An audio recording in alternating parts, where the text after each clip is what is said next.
Deus, tu és o meu Deus forte, a minha fortaleza. Minha alma tem sede de ti, Senhor. Com júbilo nos lábios te louvo, ó meu Rei.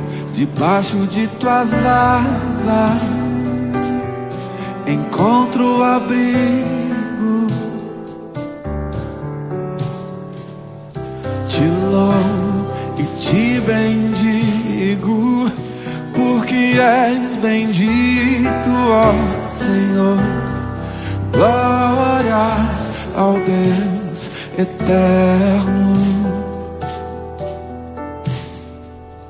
Te louvo e te bendigo, porque sempre és comigo, ó Senhor. Glórias ao Deus eterno.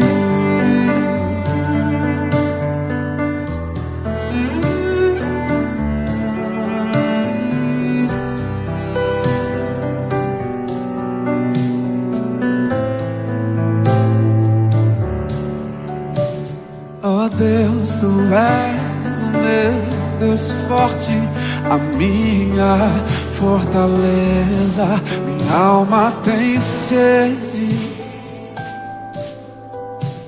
de ti, Senhor. Com júbilo nos lábios te louvo, ó meu Rei. Debaixo de tuas asas encontro abrigo. Te louvo e te bendigo, porque és bendito, ó Senhor. Glórias ao Deus eterno. Te louvo e te bendigo, porque sempre és comigo, ó Senhor. Glórias ao Deus eterno, eterno, ao Deus eterno. Glórias ao Deus eterno, eterno,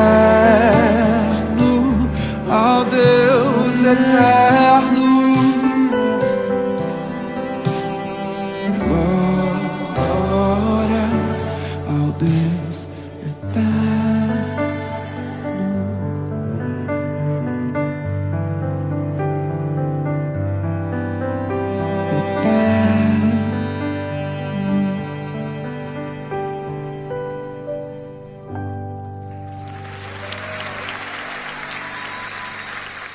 Olá, irmãos, bom estarmos juntos novamente, mesmo todo mundo estando em casa. Queremos começar o culto. Quero convidá-los para a leitura do Salmo 150. Aleluia, louvai a Deus no seu santuário, louvai no firmamento, obra do seu poder. Louvai-o pelos seus poderosos feitos, louvai-o consoante a sua muita grandeza. Louvai-o ao som da trombeta, louvai-o com saltério e com harpa. Louvai-o com adufes e danças. Louvai-o com instrumentos de cordas e com flautas. Louvai-o com símbolos sonoros. Louvai-o com símbolos retumbantes. Todo ser que respira, louve ao Senhor. Aleluia. Somos convidados a adorar ao Senhor. Tenhamos uma palavra de oração com a Simone. Senhor nosso Deus, nós queremos nos colocar na Tua presença santa, te agradecer, Senhor, por todas as bênçãos recebidas, pela Tua misericórdia, pela Tua graça, pela Tua bondade que está sempre presente nas nossas vidas, pela forma como o Senhor tem nos conduzido, Senhor. Nós queremos te engrandecer, te louvar pelo Pai maravilhoso que o Senhor tem sido. E, Senhor Deus, colocar a nossa igreja, os nossos irmãos, famílias, na Tua presença, rogando, Senhor Deus, que o Senhor fortaleça e esteja com cada um a cada dia, Senhor, renovando as forças e confortando, consolando aqueles que necessitarem. Queremos também lembrar dos nossos líderes, pastores e missionários no Brasil, ao redor do mundo, colocá-los no Teu altar, rogando as Tuas bênçãos, que o Senhor esteja fortalecendo, cuidando de cada um, livrando cada um de todo mal, Pai. Nós queremos colocar diante do Senhor todo o nosso coração, para que o Senhor venha nos moldar, Pai, para fazermos a Tua vontade. Em nome de Jesus que nós oramos. Amém.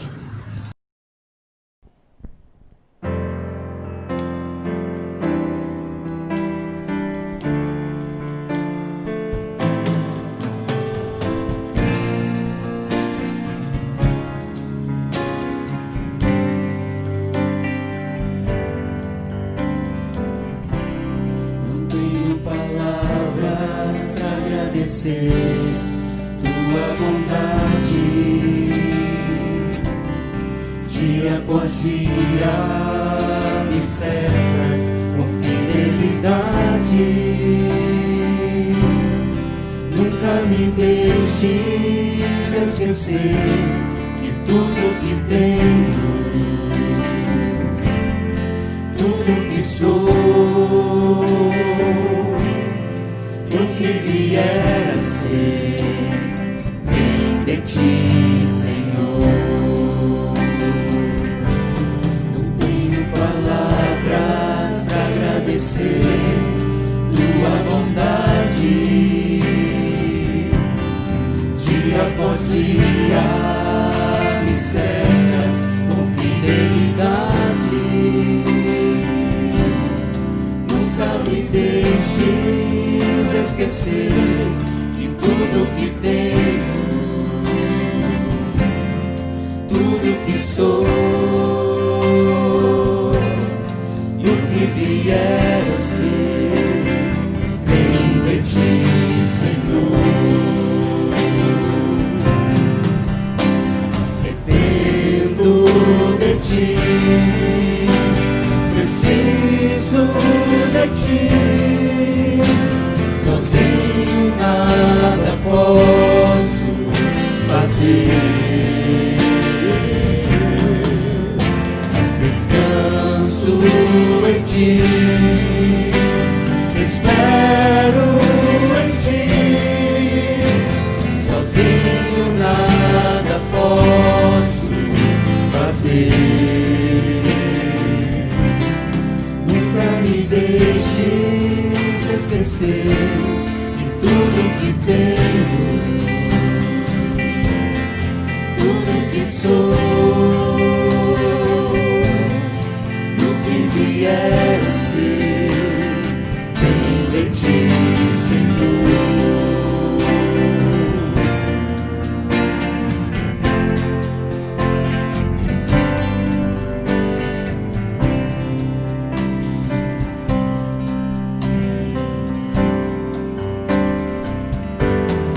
Tudo que tenho, tudo que sou, o que vier a ser, entrego a Ti, Senhor.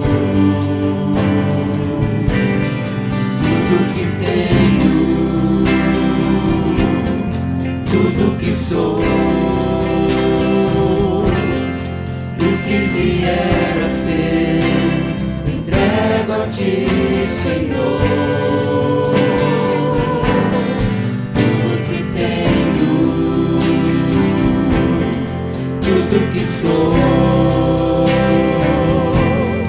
o que vier a ser, entrego a Ti, Senhor. Nunca me deixes esquecer que tudo que tenho, tudo que sou,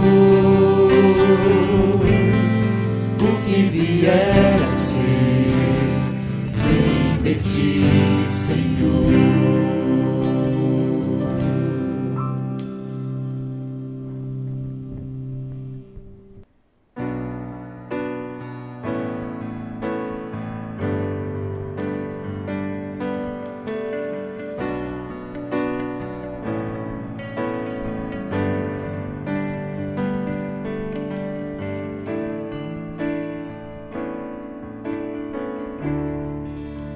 Em tuas mãos descansarei, meu coração te entrego. Meu mundo está bem seguro em tuas mãos e eu sou teu pra sempre.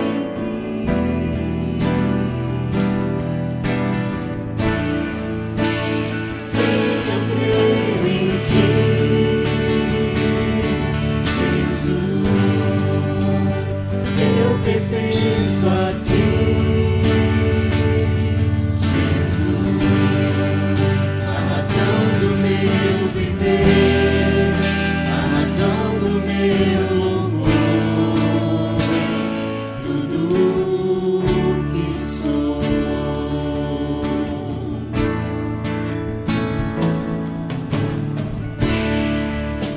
Contigo vou, longe precisa, e se eu sofrer, confiarei, eu viverei conforme o teu querer e o teu amor pra sempre.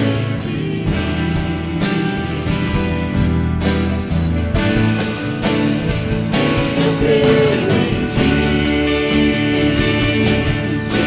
Jesus. Eu pertenço a ti, Jesus. A razão do meu viver, a razão do meu louvor. Sim, eu creio em ti, Jesus. Eu pertenço a ti.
Hoje eu queria compartilhar com vocês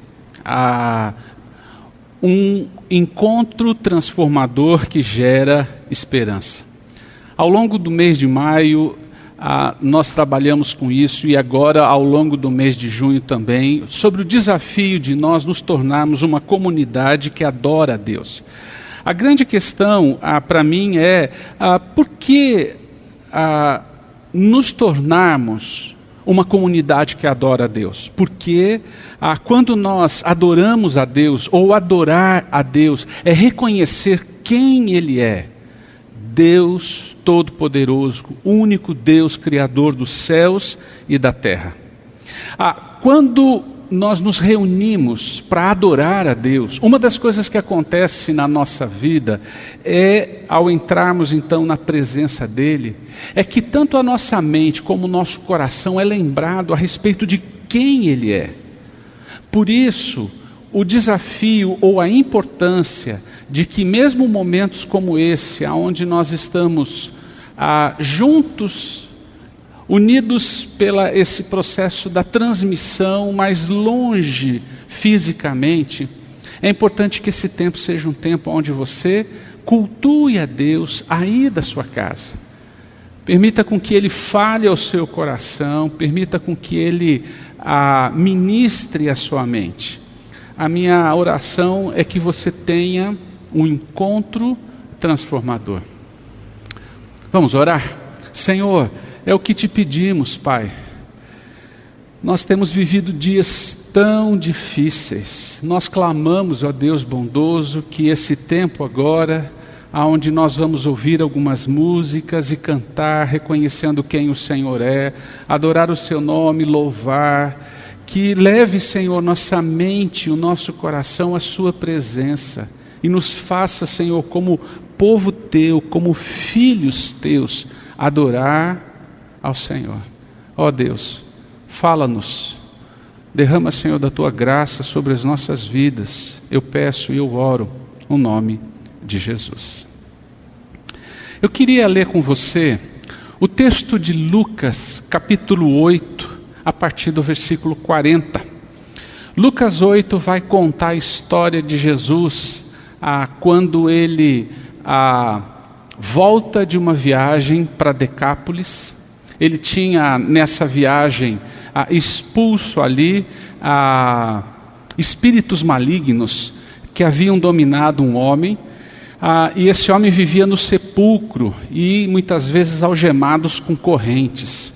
Jesus cura, liberta e depois o envia como missionário ou como testemunha do que o Evangelho e o poder de Deus pode fazer para o meio da sua família. Essa região era uma região onde era habitada por outros povos que não eram judeus. E o texto diz assim, versículo 40 de Lucas capítulo 8. Quando Jesus voltou, uma multidão o recebeu com alegria, pois todos o esperavam. Então um homem chamado Jairo, dirigente da sinagoga, veio e prostrou-se aos pés de Jesus, implorando-lhe que fosse à sua casa, porque a sua única filha, de cerca de 12 anos, estava à morte. Estando Jesus a caminho, a multidão o comprimia. Versículo 43, e estava ali certa mulher que havia 12 anos vinha sofrendo de hemorragia, e gastara tudo o que tinha com os médicos, mas ninguém pudera curá-la. Ela chegou por trás dele, tocou na borda do seu manto, e imediatamente cessou a hemorragia. Quem tocou em mim? Perguntou Jesus. Como todos negassem, Pedro disse, mestre, a multidão se aglomera e te comprime. Mas Jesus disse, alguém tocou em mim. Eu sei que de mim saiu poder. Então a mulher, vendo que não conseguiria passar desapercebida, veio tremendo e prostrou-se aos pés. Na presença de todo o povo contou porque tinha tocado nele e como fora instantaneamente curada. Então ele disse, filha, a sua fé a curou. Vá em paz. Enquanto Jesus ainda estava falando, chegou alguém da casa de Jairo, dirigente da sinagoga, e disse: sua filha morreu. Não incomodes mais o mestre. Ouvindo isso, Jesus disse a Jairo: não tenha medo, tão somente creia, e ela será curada. Quando chegou à casa de Jairo, não deixou ninguém entrar com ele, exceto Pedro, João e Tiago, e o pai e a mãe da criança. Enquanto isso, todo o povo estava se lamentando e chorando por ela. Não chorem, disse Jesus, ela não está morta, mas dormem. Todos começaram a rir dele, pois sabiam que ela estava morta. Mas ele a tomou pela mão e disse: menina, levanta-se. O espírito dela voltou e ela se levantou imediatamente. Então Jesus lhes ordenou que lhe dessem de comer. Os pais dela ficaram maravilhados, mas ele lhes ordenou que não contassem a ninguém o que tinha acontecido. É interessante quando nós olhamos para essa história, ela é muito conhecida. Algumas semanas atrás, nós já foi falado um pouco sobre esse texto a partir do livro de Marcos. Mas hoje eu gostaria de olhar muito mais a perspectiva de Jairo. Um encontro transformador que gera esperança. Imagine talvez a situação, como eu falei. Jesus estava no outro lado do mar da Galileia, na região de Decápolis. Ele expulsa o demônio, ou os demônios, espíritos malignos de um homem. Esse homem restaurado é enviado como testemunho. Quando ele volta, a multidão estava aguardando ele. Um monte de gente que já havia visto os milagres de Jesus. E nesse momento, uma coisa diferente acontece. O dirigente de uma sinagoga vem na direção de Jesus, se prostra aos seus pés.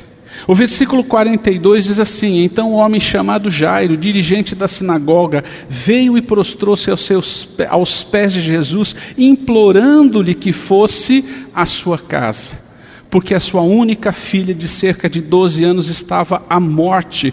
Estando Jesus a caminho, a multidão o comprimia. Jairo era uma pessoa conhecida. E é interessante porque quando isso acontece, imaginem a cena desse homem que era a chefe da sinagoga. O que isso significa? Jairo era responsável pela sinagoga da sua cidade. Ele era responsável pela manutenção, pela administração, pela educação e pela supervisão da adoração. E imaginem uma crise que se vive, porque com relação aos fariseus ou aos líderes religiosos, quando eles olhavam para Jesus, eles tinham no mínimo duas grandes crises. A primeira é que Jesus não correspondia ao tipo de expectativa que eles tinham com relação ao Messias. Eles esperavam que o Messias seria um general militar, alguém poderoso, que iria libertar o povo judeu e expulsar os romanos e restabelecer o reino, assim como o rei Davi. Mas eles encontram outro tipo de Messias, e isso gera crise neles, porque, não, mas espera um pouco, esse não é o Messias da ideia que nós construímos e que nós esperamos. A segunda coisa que eu acho que gerava uma grande crise, era que Jesus, muitas vezes, se apresentava como o próprio Deus, e isso para eles gerava muitas vezes um escândalo. Mas como assim? O próprio Deus. Mas esse homem, diante desse momento trágico que ele está vivendo, diante desse momento, dessa situação desesperadora, cheia de dor, sua única filha, com quase 12 anos de idade, estava à morte. Então ele se move na direção de Jesus e se prostra diante dele. Eu acho que isso precisa ajudar a gente a sempre lembrar que diante dos problemas e das adversidades da vida, vá na direção de Jesus. Eu acho que aqueles que são pais conseguem imaginar ou perceber um pouco a dor desse homem. Sabe como a imagem ou a ideia de um filho passar por isso, como angustia o coração. Imaginar, por exemplo, o médico chegar para a gente e dizer assim: desculpa, olha, nós já fizemos tudo o que podíamos, nós não temos mais o que fazer. Isso gera uma crise. Ou talvez esse momento que nós vivemos de pandemia também nos mostre uma grande crise. Por quê? Porque aos meus olhos parece que nós temos tratado a ciência como uma divindade, como o antigo Egito, como esse poder que tem a última palavra.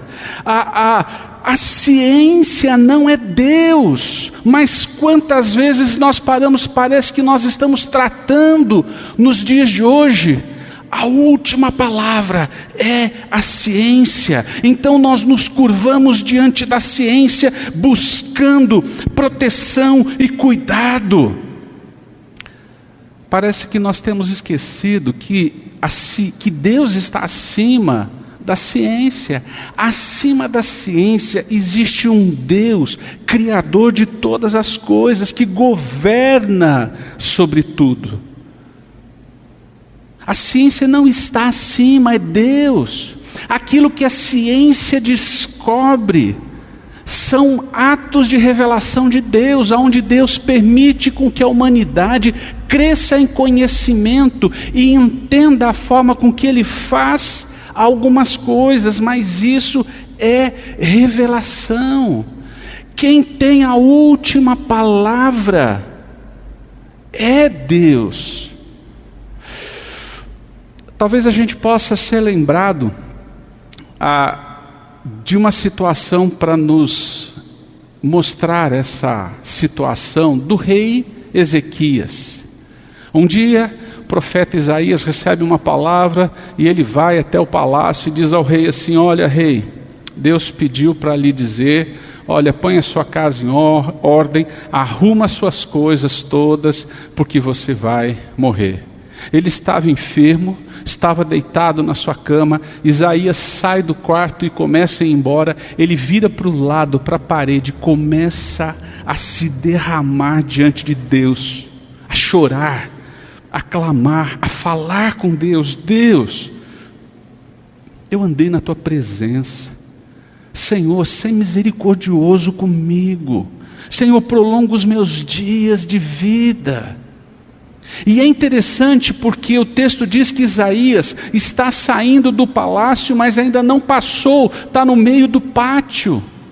Deus diz assim: Isaías, volta agora lá e diz a Ezequias o seguinte: ouvi sua oração e vi suas lágrimas, eu o curarei.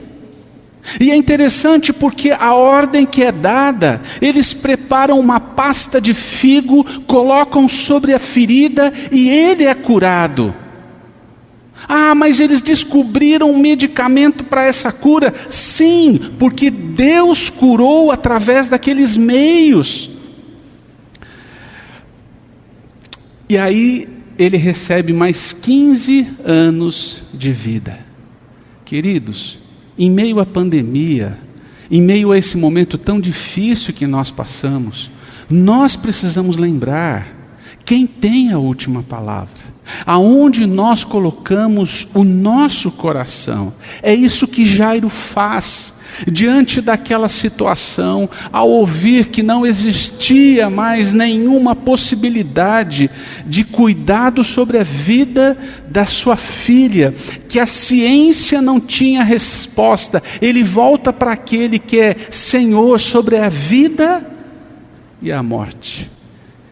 Jairo vai a Jesus e coloca sua fé em Jesus, coloca toda a sua confiança.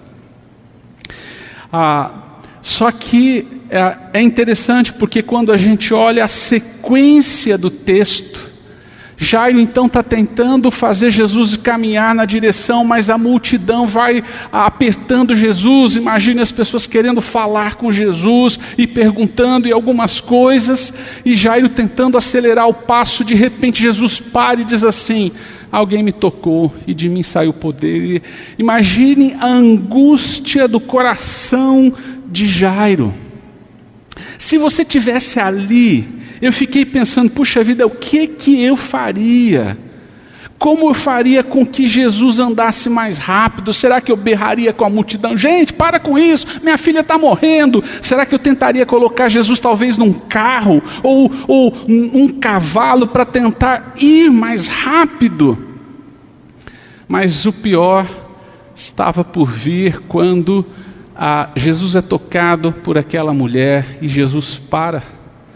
E Jesus começa a dizer assim: alguém me tocou, eu sei que saiu poder, porque o que Jesus faz com aquela mulher não é o fato que ele não sabia quem o tinha tocado, mas ele queria com que aquela mulher se revelasse, para com que houvesse uma cura, não somente física, mas uma cura emocional, porque eram 12 anos de enfermidade, e dentro do meio e da lei judaica, ela era uma mulher impura, socialmente banida, não podia entrar no templo, não podia tocar nas pessoas, tinha que viver talvez como um pária, à margem da sociedade.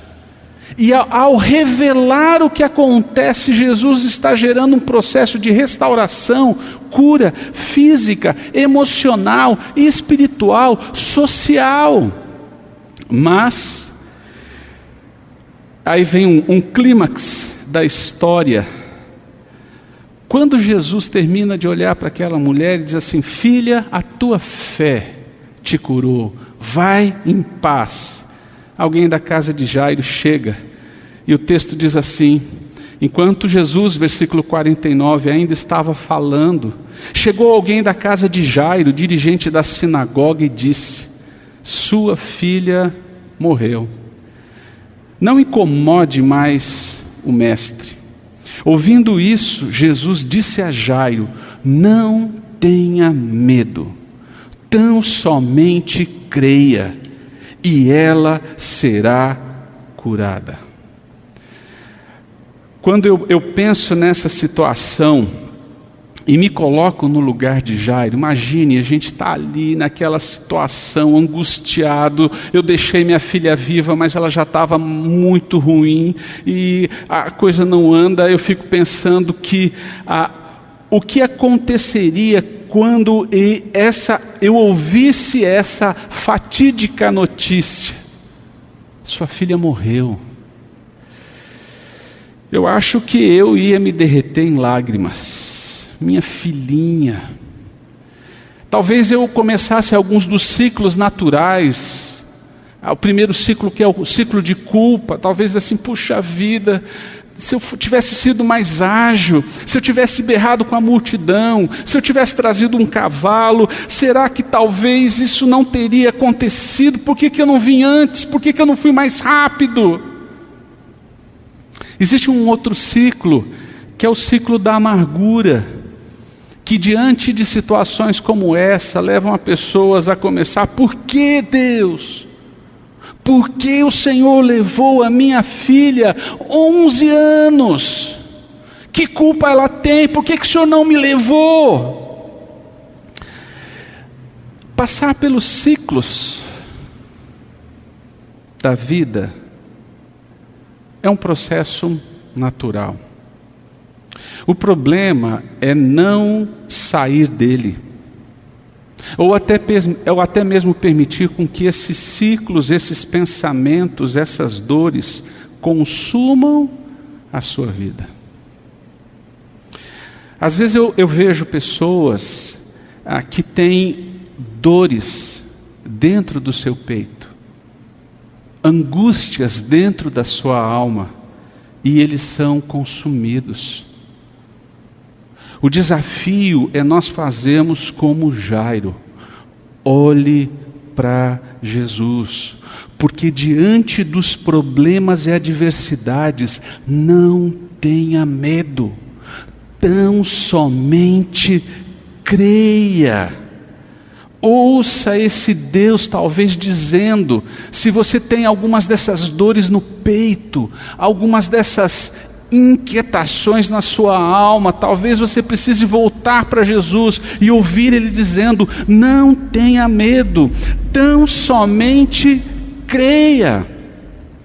Às vezes eu imagino a situação de Jairo e fico pensando, quando chega ali aquelas pessoas da casa deles assim: Jairo, não tem mais o que fazer. Eu fico me imaginando essa situação de Jairo talvez caindo de joelhos, perdendo a força, permitindo com que a dor e a tristeza comece a tomar a sua alma, e quando em meio a lágrimas ele olha para Jesus, ele vai ouvir Jesus virando para ele dizendo assim: Lázaro, Jairo, não tenha medo, tão somente creia.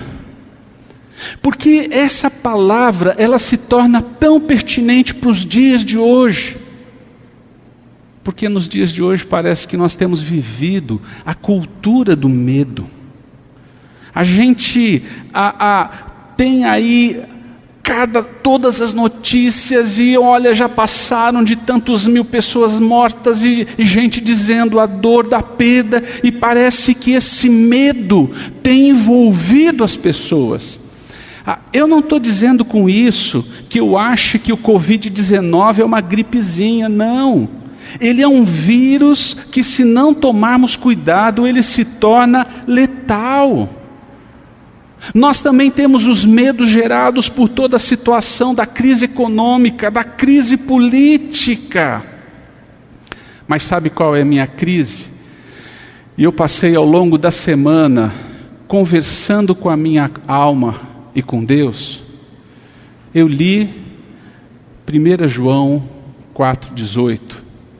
Eu ouvi uma palestra, pastor Ricardo Barbosa, e isso foi e tem queimado dentro do meu coração quando eu lembrei de 1 João 4,18, que diz: no amor não existe medo. Antes, o perfeito amor lança fora o medo. Ora, o medo produz tormento, logo, aquele que teme não é aperfeiçoado no amor. Ao lembrar de 1 João 14,18, eu tenho ficado em crise ao olhar ao panorama, os noticiários, mas principalmente o meu coração, e eu tenho começado a me questionar: mas espera aí, o verdadeiro amor não lança fora todo medo? Porque dia a dia nós temos acumulado medo dentro do nosso coração, e isso não é sermos irresponsáveis, mas é sermos dominados, quase que paralisados pela questão do medo. Medo da morte. Mas nós não estamos sendo aperfeiçoados pelo amor. A Covid, ela vai gerar um questionamento: você tem medo da morte? Nós deveríamos ser pessoas que, diante dessa situação, nos tornássemos pessoas extremamente esperançosos. Foi isso que aconteceu ao longo da história, em todas as pestes. Não que os cristãos devam ser irresponsáveis, mas quando aconteciam as pestes, as pessoas fugiam. Mas eram os cristãos que começavam a agir e caminhar na direção das pessoas. alimentar quem não tinha comida, enterrar as pessoas, cuidar das pessoas, porque na antiguidade os médicos fugiam. Eu sei que isso não acontece nos dias de hoje, mas a realidade para os nossos dias é: como anda o seu coração? Se o medo tem tomado o seu coração, talvez seja o momento de você voltar seus olhos para Deus. Talvez o medo seja com relação à crise financeira. Parece que esse medo cresce a cada dia e é incentivado pela mídia, no sentido de gerar todo esse excesso de profundo receio. Os medos hoje rondam o nosso coração e a nossa mente. E parece que diante desse momento nós não somos pessoas cheias de esperança, de confiança, porque Deus é quem tem a última palavra. E é Ele que nos olha e diz: não tenha medo, crê somente. Talvez a gente precise hoje, em algum momento, entrar no quarto, fechar a porta e ouvir Deus dizendo para a gente: não tenha medo. Entregue o seu caminho ao Senhor, confie nele e o mais Ele fará. Talvez hoje minha palavra para você é: qual é o medo que você precisa deixar diante da cruz? Quando eu fiquei pensando nessa questão desses medos que tiram o nosso sono, nos inquietam a alma e muitas vezes não nos permite entrar na presença de Deus, eu fiquei pensando um pouco em Simonton. Simonton, que foi esse missionário presbiteriano que veio para o Brasil para plantar a nossa igreja, ou a denominação da nossa igreja.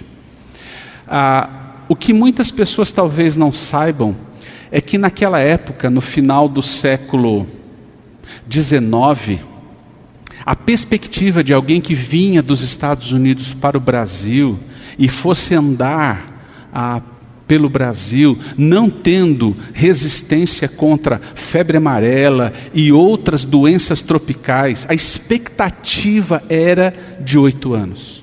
Imagine um pouco a vida desse jovem. Terminou o seminário, coração queimando, certeza de: não, Deus, eu quero isso, o Senhor está me mandando, eu sei, eu vou para o Brasil, porque eu preciso testemunhar do teu amor. E a família dizendo assim: não, Simonton, você está doido? 8 anos. Mas a esperança dele não estava na quantidade da vida, mas no desejo de cumprir o sonho e a missão de Deus para a vida dele. Ele vem para o Brasil sem saber a língua, vai aprender o português aqui, na prática, na marra. Depois de mais ou menos 1 ano trabalhando, ele volta para os Estados Unidos, se casa, vem com a esposa. Passam alguns meses, nasce a filhinha deles. Com menos de 2 anos, a esposa dele falece. Eu não sei se ele entrou em algum ciclo desse, mas imagine, 2 anos. E é interessante porque é aquela coisa, ele tem um bebê e parece que ele não quer se casar, porque ele amava a sua esposa, ele não. Então, ele viaja, sai do Rio de Janeiro, onde ele estava trabalhando, vai a São Paulo visitar a cunhada, que era esposa de um outro pastor, que estava como missionário, começando os trabalhos, Blackford. Ele entrega sua única filha, dizendo: olha, vocês podem cuidar dela para mim. E volta e continua trabalhando. Sabe quantos anos ele viveu? De quando ele pisou no nosso país? 8 anos. Ele não tinha medo da morte, porque ele tinha ouvido a voz de Deus dizendo: você é meu filho amado. Em você eu tenho todo prazer. Quando nós olhamos para Jairo, é justamente isso. Parece que quando ele ouve Jesus, quando ele vê Jesus olhando para ele, falando com ele, quando ele ouve aquelas palavras, é como se fosse aí uma injeção na veia de adrenalina, de poder, que ele se levanta e ele continua caminhando, confiando nas palavras que Jesus disse.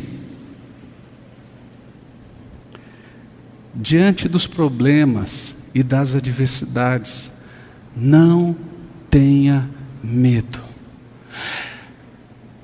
Não deixe que o medo tome o seu coração.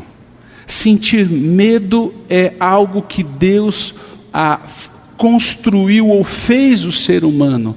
O medo faz com que a gente pense, olhe, se proteja, não se arrisque. O problema é quando o medo toma o nosso coração e faz com que a gente fique preso.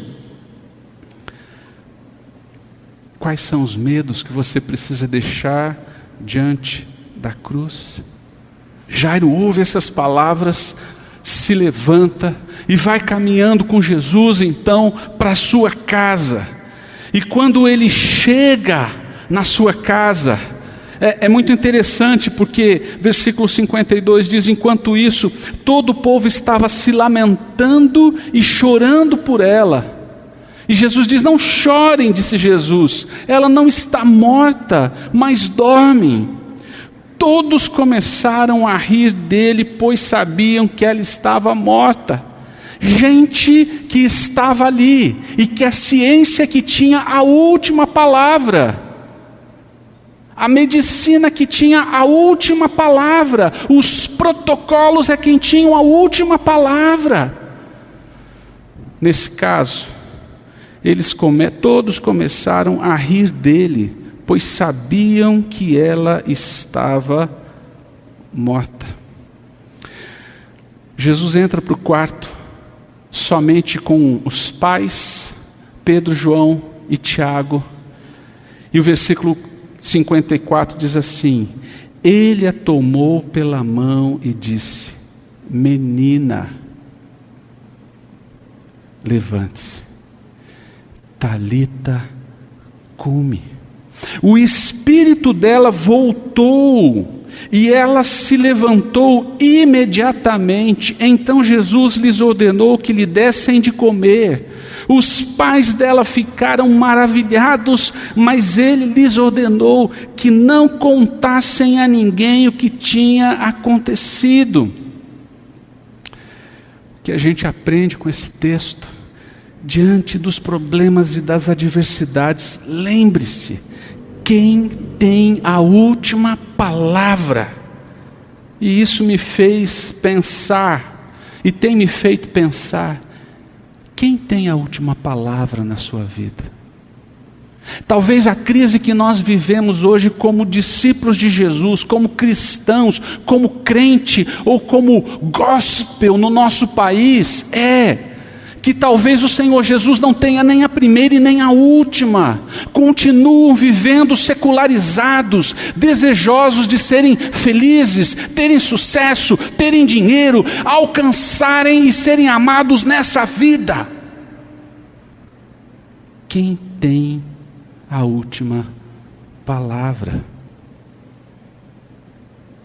Você, seus medos e receios, a cultura que nos envolve, a pandemia do Covid-19, a crise econômica, a crise política. Eu sou a favor de Bolsonaro, eu sou contra Bolsonaro. Aliás, aonde eu moro, é tão interessante quando tem panelaço, porque eu começo a ouvir dos prédios duas frases. Eu começo assim: lindo! E do outro lado, como alguém responde assim: fora Bolsonaro! Queridos, nós precisamos, em meio a toda essa confusão, colocarmos a nossa esperança em Deus. nos voltarmos para Ele e permitirmos com que Ele, o Senhor Jesus, é quem tem a última palavra. Eu não estou dizendo que nós devemos viver alienados. O problema é quando nós começamos a colocar nossa esperança e nossa confiança em outra coisa que não seja Deus. A última palavra é do Senhor Jesus, que traz esperança ao nosso coração. Imagine a situação de Jairo ali, a filha morta. E se você já viu uma pessoa morta, é aquela coisa da pessoa sem cor, não respira, fria, o corpo sem o espírito. E ele fala, e o espírito volta. Ele é quem tem a última palavra. Isso que precisa lembrar ao nosso coração e encher o nosso coração de esperança. E por quê? Porque Ele venceu a morte, Ele ressuscitou, é Ele quem doa a vida, é Ele quem pagou o resgate das nossas vidas naquela cruz. Esse é o Deus que, ao ouvirmos a sua voz, o nosso coração se enche de alegria e de esperança. Por quê? Porque quando a gente ouve Ele dizendo, Ele vai dizer para você e para mim: não temas, somente creia. Talvez a gente precise entrar no quarto hoje e ouvir esse Deus dizendo isso para você. Talvez você possa dizer para Ele: Deus, o meu coração está cheio de temores. É tanta coisa, todo dia, tantas mortes, a crise econômica, a crise política, Senhor. Mas quando Ele fala, não temas, somente creia. Talvez o Espírito vá trazer ao seu coração outros versículos como: você é meu filho amado. Você é minha filha amada, em quem tenho todo o meu prazer. Nada vai te separar do meu amor que está em Cristo Jesus. Ouça essas palavras de Deus para permitir com que o seu coração se encha de esperança. Tenha um encontro transformador com esse Senhor, que é o Senhor que derrama esperança. Para a gente finalizar, eu queria que a gente pensasse em 3 coisas, para a gente refletir e praticar. A primeira é, diante desse tempo de problemas e adversidades, você tem ido na direção de Jesus? Jairo foi na direção de Jesus, mas não só foi, ele foi e se prostrou. Jairo não chega apontando para Deus dizendo assim: você tem que salvar a minha filha. Não, ele se prostra e fala: Jesus, por favor, venha à minha casa, porque eu sei que se você vier à minha casa, algo especial vai acontecer. Nesse momento, vá na direção, em dias de incertezas, em dias de dificuldades, em dias de crise, vá na direção de Jesus. A segunda pergunta é: como está o seu coração? Tem andado cheio de medos e receios? Está vivendo no ciclo da culpa, ciclo da amargura, da revolta? Talvez você possa voltar para Deus e se aquietar diante dEle até ouvir: não tenha medo. Nós não deveríamos ter medo da morte, Porque no momento que os nossos olhos se fecharem nessa história, eles vão se abrir na eternidade. Eu sei, ninguém, se perguntarmos quem quer ir para o céu hoje, é claro, nós amamos a nossa família, temos ainda sonhos e desejos de realizar algumas coisas, mas nós não precisamos ser aterrorizados pelo medo. Nós podemos viver confiantes que esse Deus nos sustenta, nos abençoa. Isso não significa que a gente vai ser irresponsável, sair sem máscara, não. Mas nós não vamos permitir com que o medo tome o nosso coração. Por quê? Porque a última coisa nós vamos sempre lembrar que em meio às adversidades e os problemas, quem tem a última palavra. E quem tem a última palavra é Deus, Criador dos céus e da terra. Vamos orar? Feche seus olhos. Tem um pequeno momento onde você possa pedir para com que Deus fale.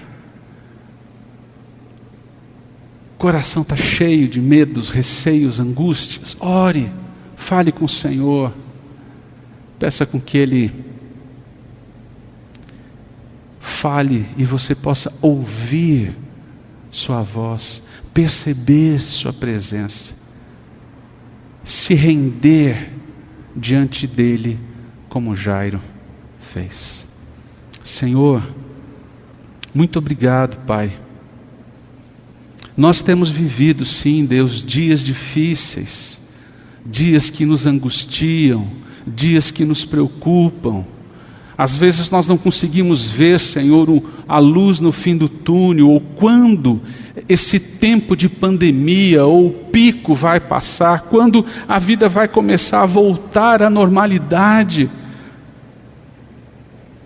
Mas, Senhor, em meio a esse momento, ajuda-nos a ouvir Tua voz, para com que o nosso coração se acalme, para com que nosso coração se encha de coragem e de esperança, para com que possamos viver nesse mundo, Senhor, com coragem e esperança.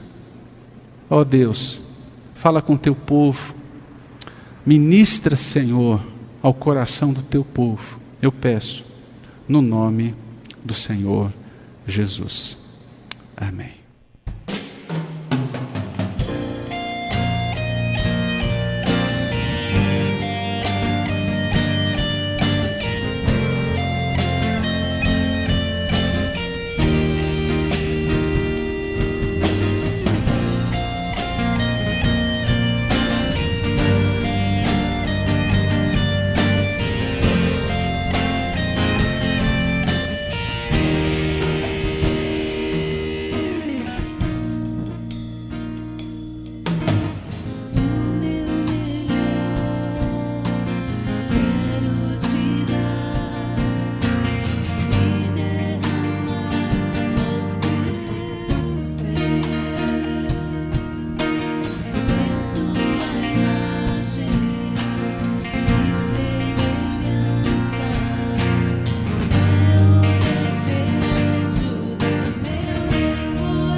semelhança é o desejo do meu coração.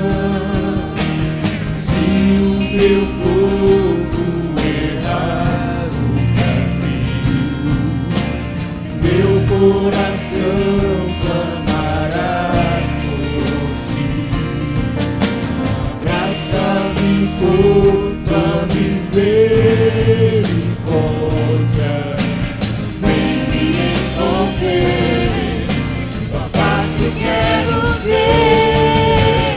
Quero vestir as roupas da santidade e mergulhar no Santo dos Santos, em o ser de Deus. Quero conhecer, quero exalar a voz de Deus.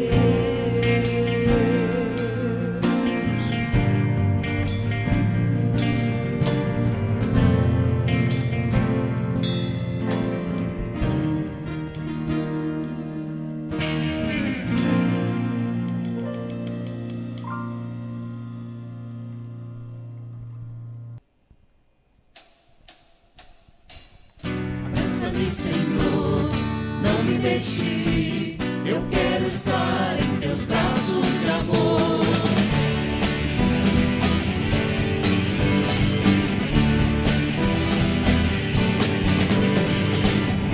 Contigo eu quero estar, te dar o teu louvor. Preciso desse amor. Jesus, és tudo para mim. Meu coração te entreguei, pois deste a vida por mim. Tua graça é tudo que eu preciso. Jesus, és tudo para mim. Faça-me, Senhor, não me deixe ir. Eu quero estar em teus braços de amor. Ora que perto estás, tudo é diferente, muito diferente, Senhor. Já não sou mais o mesmo, minha vida mudou. Contigo quero estar para sempre.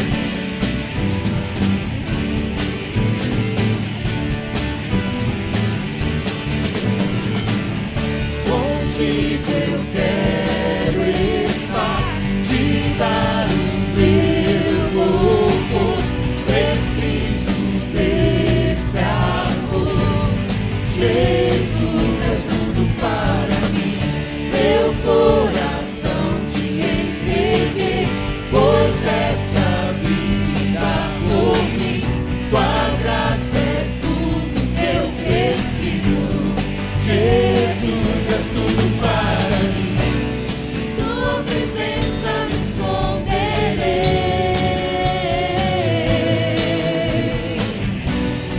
Tempo e fora de tempo eu te louvarei.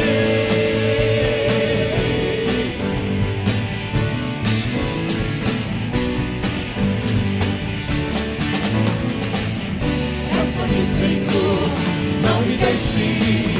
Eu quero estar em teus braços de amor. Agora que perto estás, tudo é diferente, muito diferente, Senhor.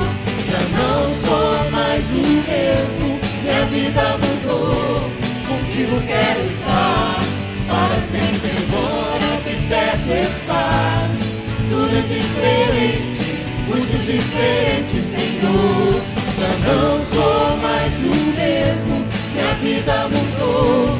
Contigo quero estar para sempre.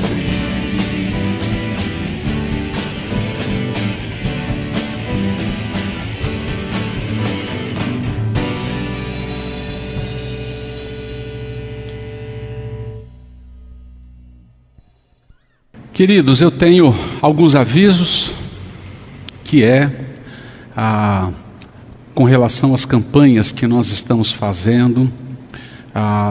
Queria estimular você, na medida da possibilidade, que Deus lhe desse um coração generoso a estar ajudando com relação à questão dos dízimos, das ofertas com relação às cestas básicas. Isso continua gerando todo o processo de cuidado da vida da igreja, o sustento dos missionários, todo o processo da estrutura, e também com relação às cestas básicas que a gente continua a distribuir. A cada semana nós temos recebido ofertas, isso tem enchido o nosso coração de alegria. Queria agradecer a cada um de vocês que tem sido generoso e fiel nos seus dízimos e nas suas ofertas. Isso tem servido para abençoar a vida de famílias e de pessoas com cestas básicas e também ajudando em outras necessidades. Assim como toda ajuda que nós temos direcionado para 2 casas de cuidado com dependentes químicos, a casa de Davi e o Proame. Deus continue a nos abençoar e nos dar esse coração generoso. Lembrando que as nossas lives continuam ao longo da semana, ao meio-dia, e outras lives que acontecem em outros horários para outros grupos. Lembrando, nós temos orado e pensado, já falei isso algumas vezes, mas queria reiterar com relação mas pastor, quando que vamos começar a retomar nosso culto presencial? Provavelmente em algum final de semana do mês de junho. Nós continuamos a orar, nós queremos fazer todo o processo de adaptação, ou melhor, adequação do nosso espaço, e a gente tem orado dentro do conselho pedindo paz dentro desse processo. Nós não queremos fazer algo que coloque em risco a vida de ninguém.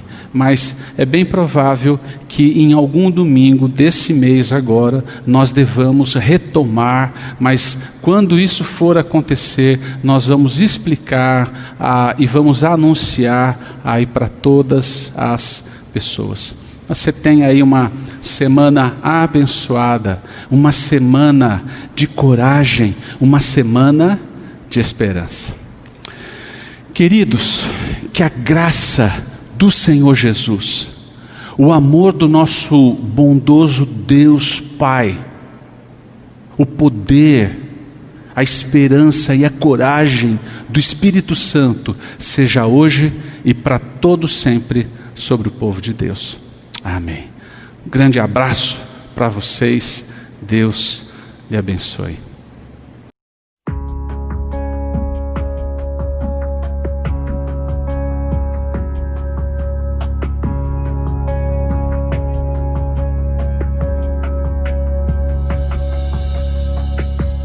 You are not a God created by human hands. You are not a God dependent on any mortal man. You are not a God in need of anything we can give by your plan. That's just the way it is.